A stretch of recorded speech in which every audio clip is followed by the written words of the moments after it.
terima kasih atas isiannya setelah kemarin jazakumullah khairan. Alhamdulillah anak tadi sholat subuh terus di perutnya kamus dia ada sedikit yang mandi dulu ya, dan memang hari ini karena kondisi cuaca dan juga baru pulang dari safar musafir sehingga mungkin kurang baik. Saya mulai dulu. Terakhir kita baca surat apa ini?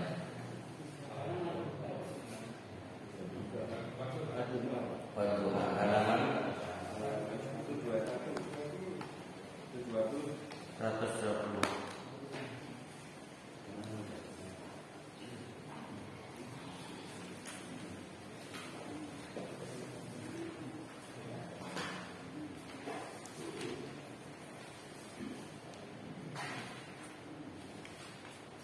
Sudah selesai belum?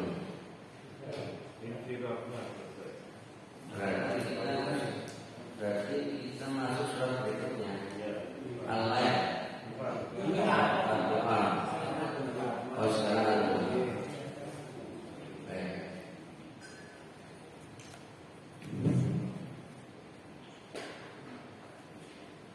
Bismillahirrahmanirrahim. Assalamualaikum warahmatullahi wabarakatuh. Bismillah. Alhamdulillah. Wassalatu wassalamu ala rasulillah. La hawla wa la quwwata illa billah. Amma ba'd. Fa ya ibadallah,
Pagi-pagi kita sudah dapat pahala sekaligus dapat minuman.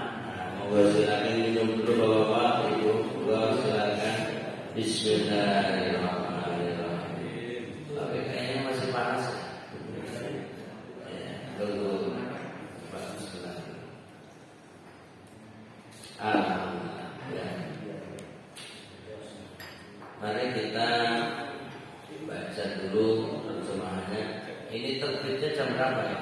Ini sudah setengah 6 nih. 5.40 Pak. 5.40 ya, berarti itu terbitnya ya 5.40. Berarti kita sampai jam 6 ya. Sampai jam 6. Kita usahakan sebelum jam 6 kalau bisa sudah selesai. Baik. Kita akan membaca terjemahan. Bismillahirrahmanirrahim. Dengan nama Allah yang Maha Pemurah lagi Maha Penyayang. Wadduha, demi waktu duha. Wallaili idza saja, dan demi malam apabila sunyi. Ma wadda'aka rabbuka wa ma qala. Rabbmu tiada meninggalkan kamu dan tidak pula benci kepadamu. Walal akhiratu khairun laka minal ula, dan sesungguhnya akhir kehidupan akhirat itu lebih baik bagimu daripada permulaan, yaitu kehidupan dunia. Wala sawfa yu'tika rabbuka fatarda, dan kelak Rabbmu pasti memberikan karunia-Nya kepadamu, lalu hati kamu menjadi puas. Alam yajidka yatiman fa'awa, bukankah Dia mendapatimu sebagai seorang yatim, lalu Dia melindungimu. Wa wajadaka dhallan fahada, dan Dia mendapatimu sebagai seorang yang bingung, lalu Dia memberikan petunjuk. Wa wajadaka 'a'ilan fa'agna, dan Dia mendapatimu sebagai seorang yang kekurangan, lalu Dia memberikan kecukupan. Fa'ammal yatima fala taqhar, adapun terhadap anak yatim janganlah kamu berlaku sewenang-wenang.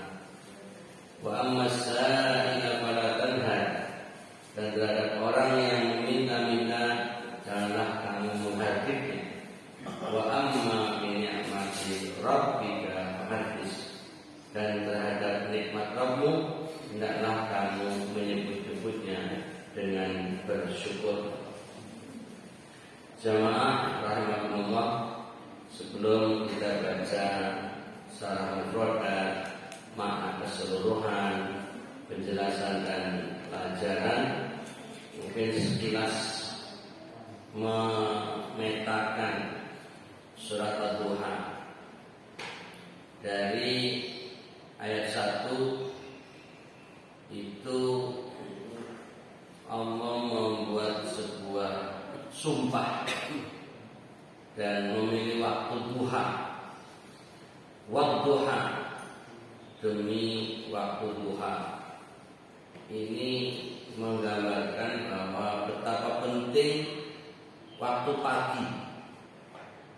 Dan Allah juga memilih waktu-waktu yang lain untuk sumpah, dari wal asri, ya, kemudian wal laili, ya, dan wan nahari. Nah di sini wadduha, demi waktu duha. Ini yang pertama, ingin menunjukkan betapa pentingnya waktu.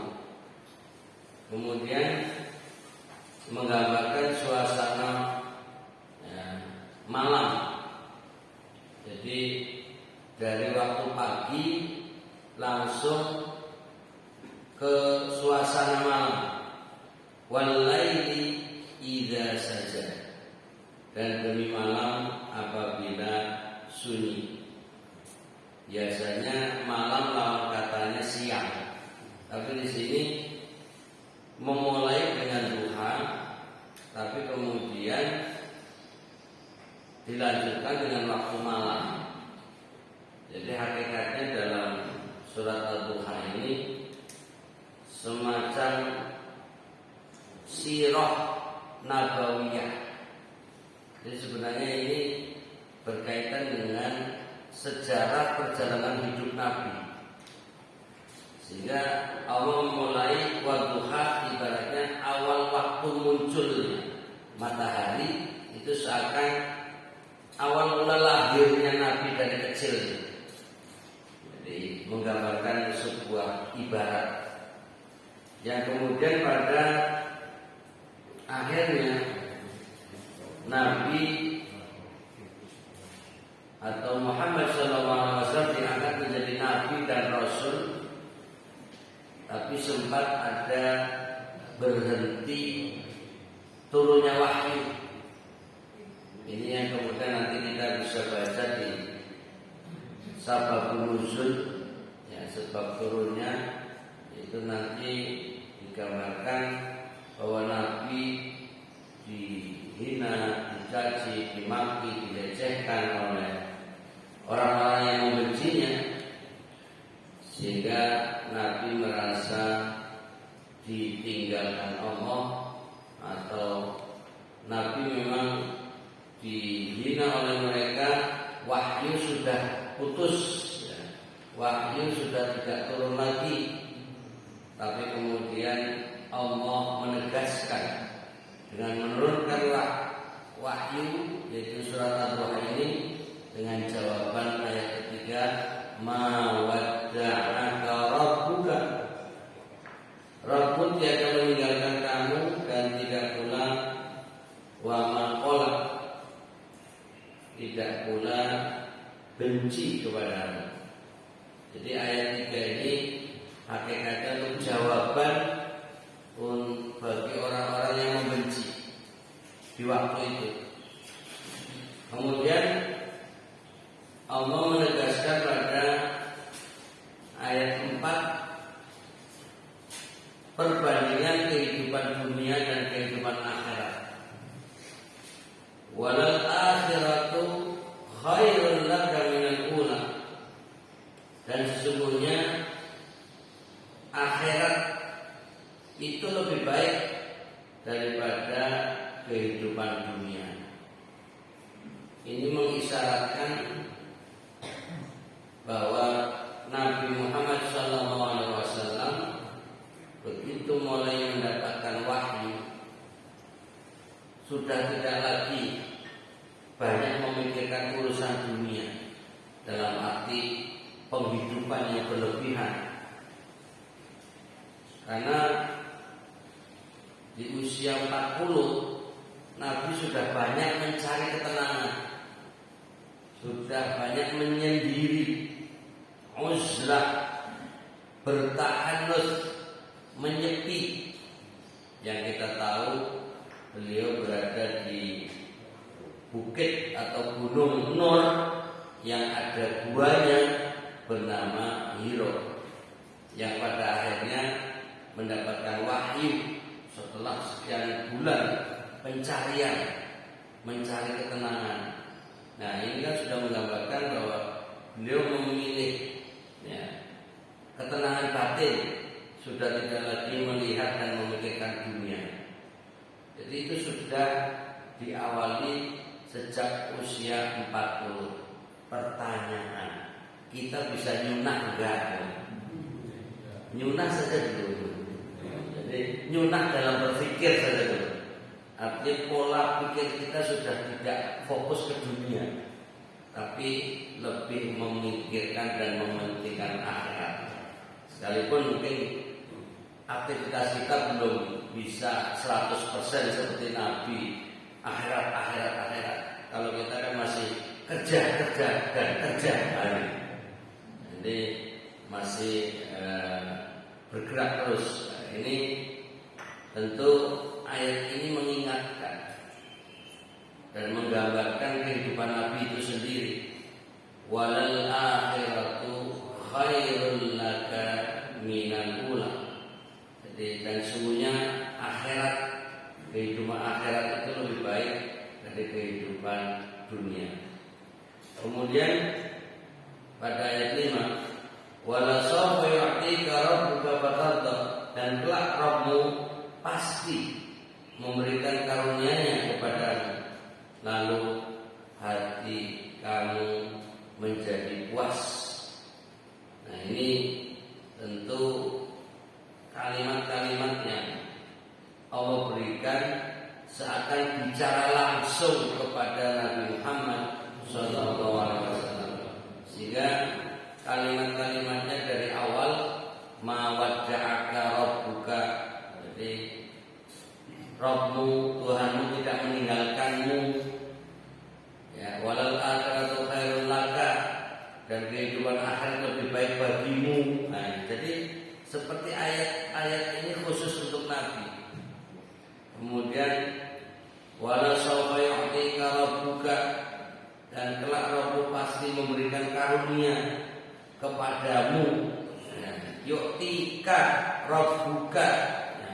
Ini semua ditujukan khitabnya, yaitu yang diajak bicara adalah Rasulullah SAW.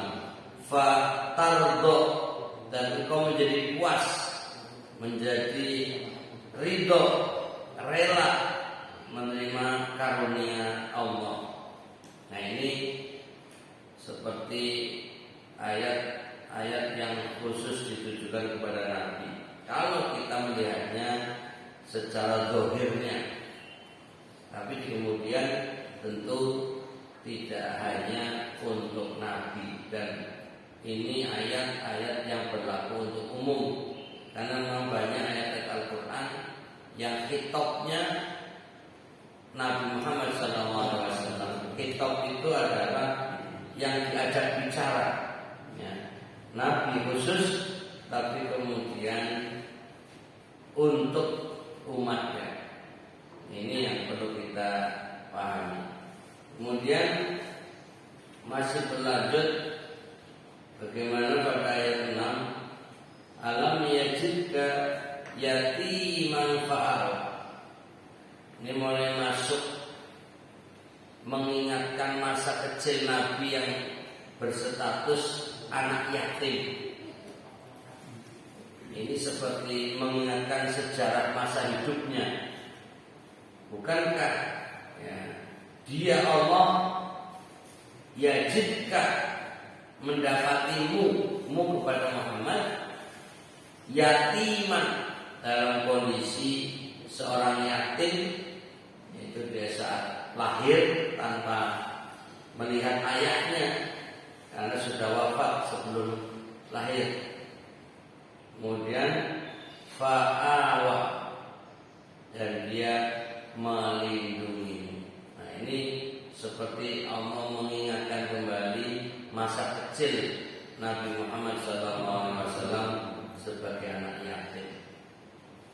Dan ini sekaligus mengingatkan kepada kita semua untuk selalu memperhatikan anak-anak yatim yang memang butuh awal, yaitu tempat tinggal, tempat perlindungan, tempat perhatian.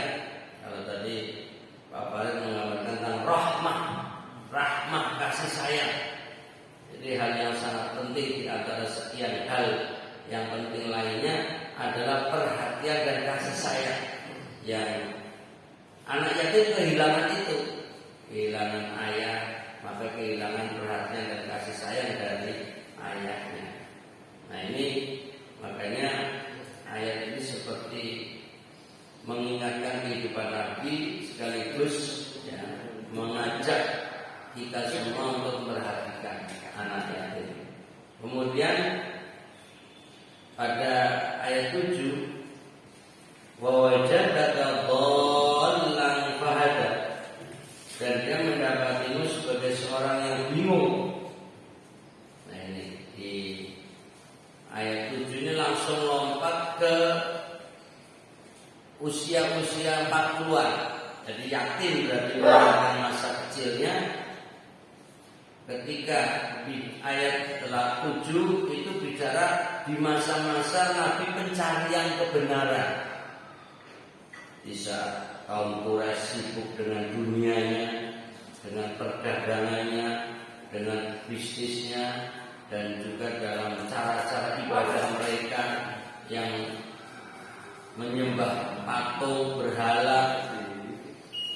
Ini membuat Nabi mencari-cari bagaimana sebenarnya hidup ini, yang kemudian diistilahkannya dolan, diterjemahkannya bingung. Jadi belum ada petunjuk, belum ada panduan, maka mencari-cari cara untuk mendapatkannya, mendapatkan ketenangan. Di antara yang dilakukan saat itu adalah bertahanus. Tahanus itu bersemedi, menyendiri, menjauh, yaitu al-uzlah, al-i'tizal, memisahkan diri, menjauh dari keramaian orang karena mencari ketenangan. Nah ini digambarkan Nabi Muhammad pada masa itu dolan, bingung, kemudian fahada, akhirnya Allah memberi hidayah, memberi petunjuk dengan menurunkan wahyu Al-Quran. Satu di antara yang diberikan adalah surat Al-Alaq, Iqra bismi rabbikal ladzi khalaq. Jadi ayat ini lebih banyak menggambarkan sirah nabawiyah, yaitu kehidupan Nabi pribadi. Tapi bukan berarti ayat-ayatnya khusus untuk riwayat kehidupan beliau lalu selesai begitu saja. Nanti kita diajari untuk berqudwah, yaitu meneladani, ya, meneladani bagaimana Nabi menjalani hidup ini. Sekalipun mungkin di antara kita banyak yang belum bisa, belum mampu mengambil keteladanan kehidupan Nabi, tapi setidaknya sudah ada niat. Ya contoh kecil tadi, usia 40 sudah tidak lagi mikirkan dunia. Kayaknya kok kayak usia-usia kita di atas 40 masih kerja itu. Malah pengennya tidak berapa kerjanya. Ya nggak ada hentinya. Jadi kesannya itu kita nggak mau berhenti, ya udah sepanjang hidup lah ya.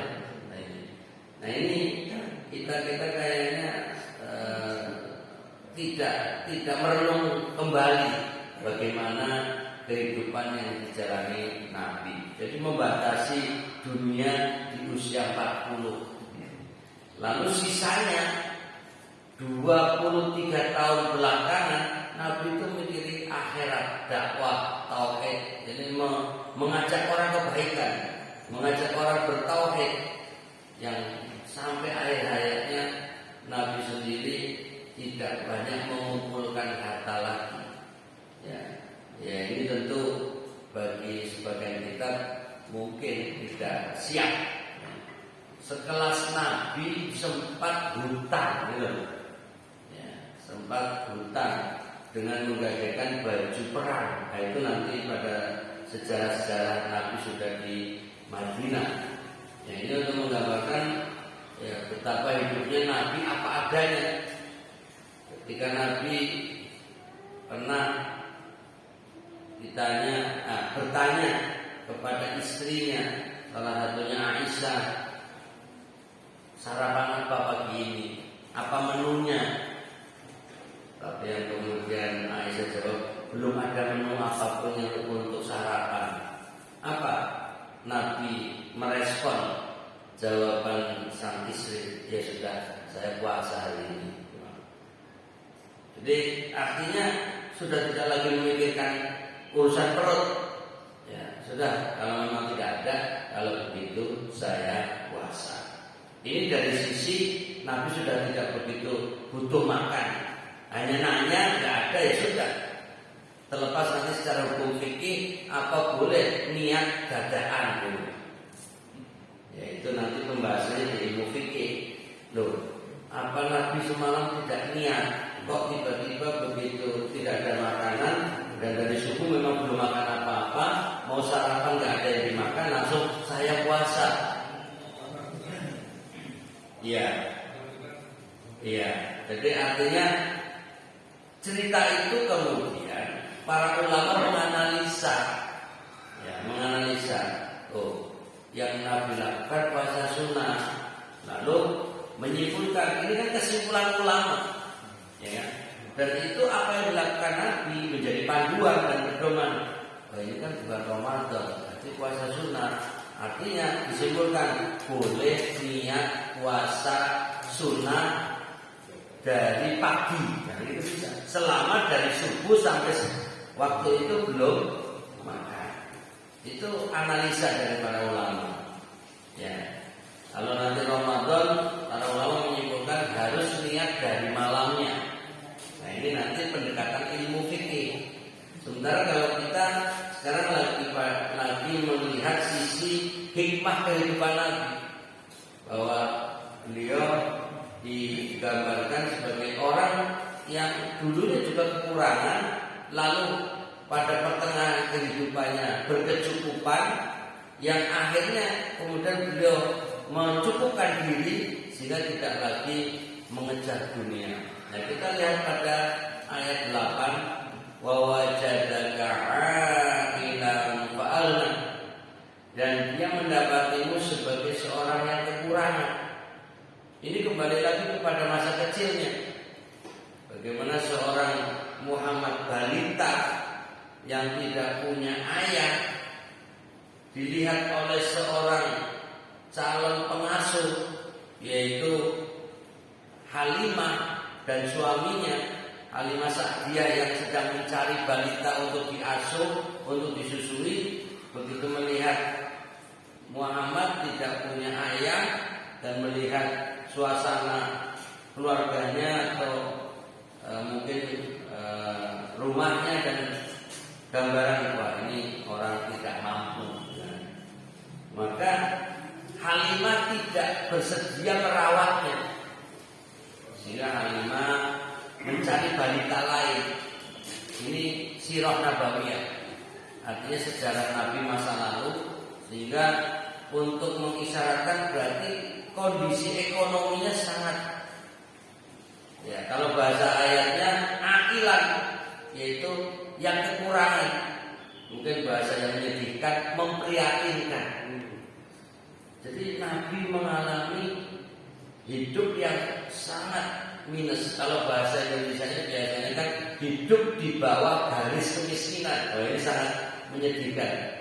Sudah miskin itu susah, di bawah garis pula itu.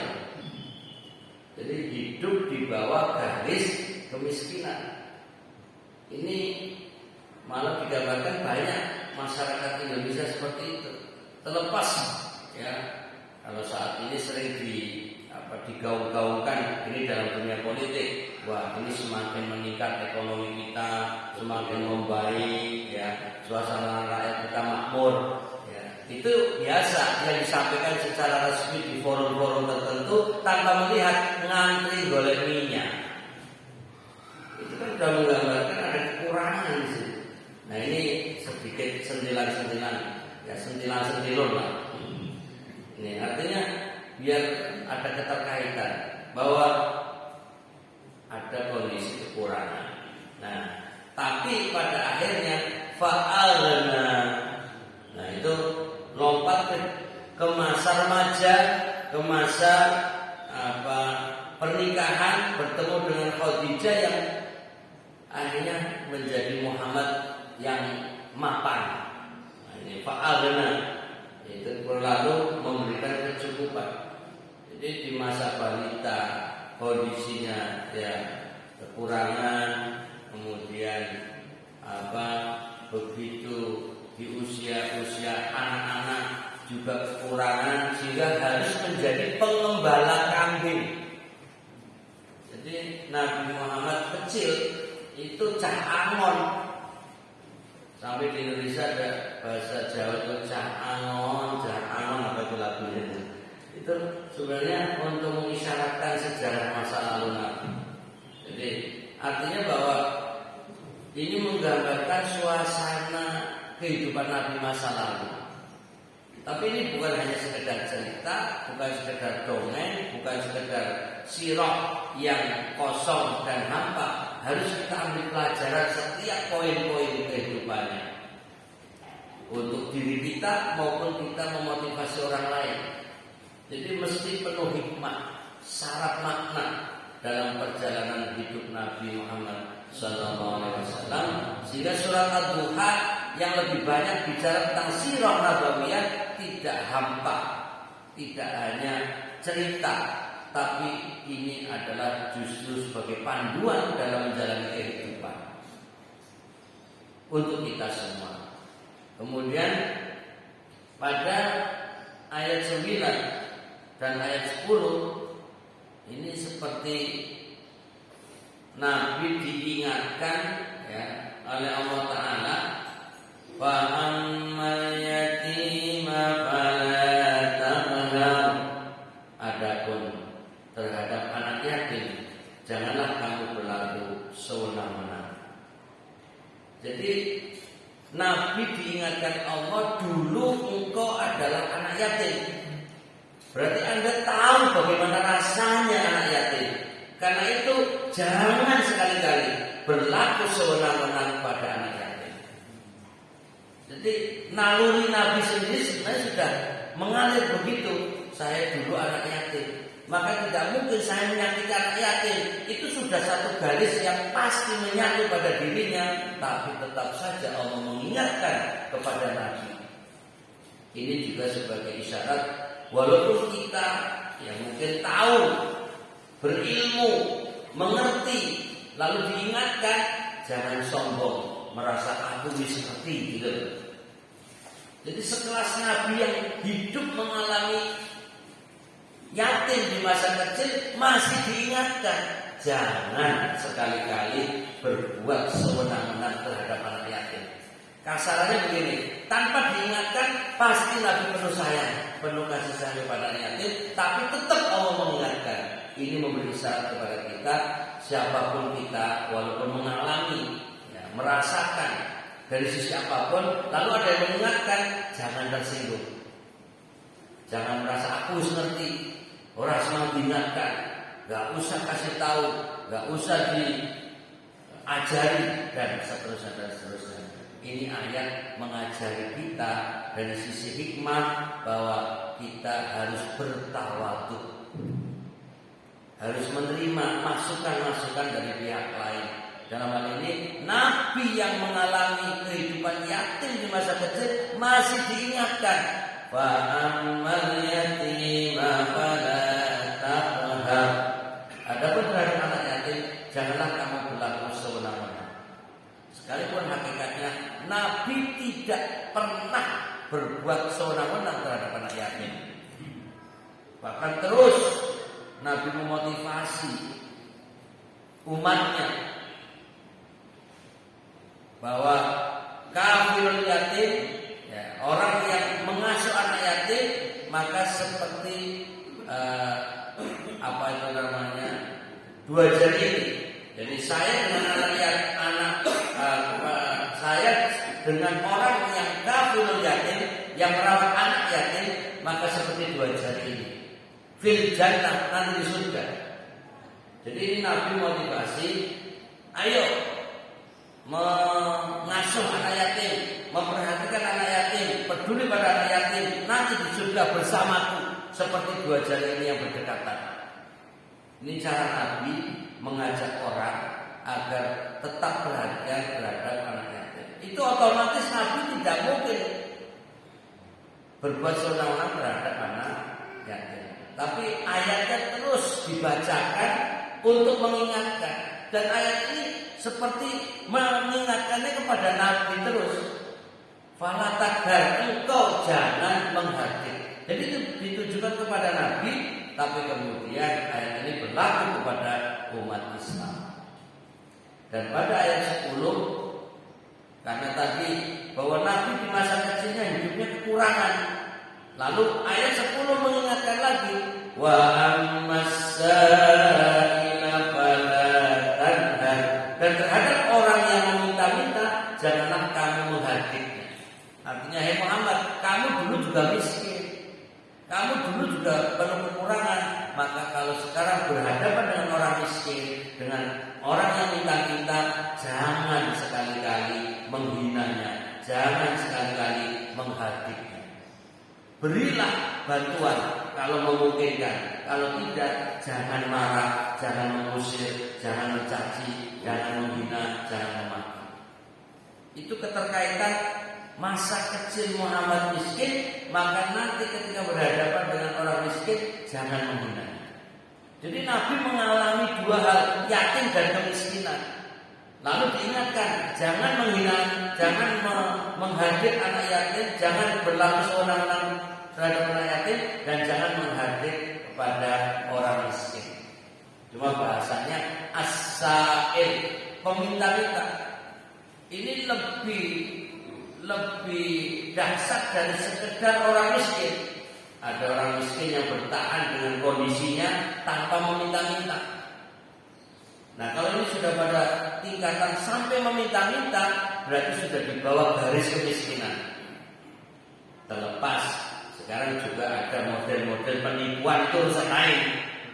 Ya, itu dengan berbagai modus, entah atas nama sumbangan masjid, entah atas nama apa ini dan itu, lalu meminta-minta. Nah, bagaimana sikap kita? Ya sudah, husnudzon saja. Oh, dia mau minta dan kita punya, beri, sudah selesai. Mau itu mau nipu mau tidak, kita beri sesuai dengan kemampuan. Atau kalau kita tidak yakin ini benar, ya mohon maaf, saya tidak memberi untuk saat ini, mungkin coba tempat lain. Itu sikap kita kalau kita merasa ini jangan-jangan nipu ini. Kalau memang terpaksa kita tidak memberi, ya sudah. Atau kalau kita berbaik sangka, ya sudah. Mudah-mudahan dengan kita memberi, dia tidak lagi menipu, gitu aja selesai. Intinya pesan yang terkandung dalam ayat ini, jangan menghardik. Jadi harus bersikap baik. Dan yang terakhir, wa amma bi ni'mati rabbika fahadits. Dan terhadap nikmat Rabbmu, hendaklah kamu menyebut-nyebutnya dengan bersyukur. Ini sebagai penutup ayat, artinya proses kehidupan. Dulu yatim, dulu miskin, sekarang berkecukupan. Ya, sekarang sudah ada yang memperhatikan. Sepertinya Nabi ketika kecil menjadi yatim, begitu menikah dengan Khadijah, itu seperti ada suatu kenikmatan tersendiri, sehingga seakan tertutupi masa kecilnya dengan pernikahan Khadijah. Makanya ada yang melihat hikmahnya, kenapa Nabi memilih istri yang lebih tua.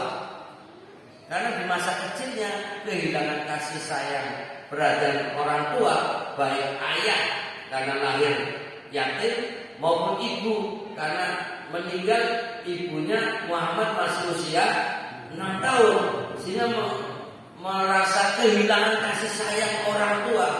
Maka begitu menikah dengan Khadijah yang umurnya lebih tua, itu terasa kasih sayangnya, perhatiannya, keibuannya mendapatkan. Jadi seperti kekosongan yang selama ini terpenuhi dengan kehadiran Khadijah yang lebih tua. Makanya monggo yang merasa yatim sampai seperti Khadijah lebih tua. Nyunah. Jadi jangan selalu mencari yang lebih muda, cari yang lebih tua, nyunah. Nah, semua itu dibahas masa lalunya, lalu mensyukurinya dengan bahasa wa amma bi ni'mati rabbika fahaddits. Jadi dan terhadap nikmat Rabbmu hendaklah kamu menyebut-nyebutnya dengan bersyukur. Jadi boleh kita cerita-cerita masa lalu yang mungkin kondisinya tidak beruntung, lalu sekarang berubah menjadi yang berkecukupan, merasa nikmat yang dirasa ini harus kita ceritakan sebagai bentuk syukur kepada Allah Ta'ala. Tapi ya orang cerita-cerita toh. Kalau sekarang berkecukupan ya berbagi gitu loh maksudnya.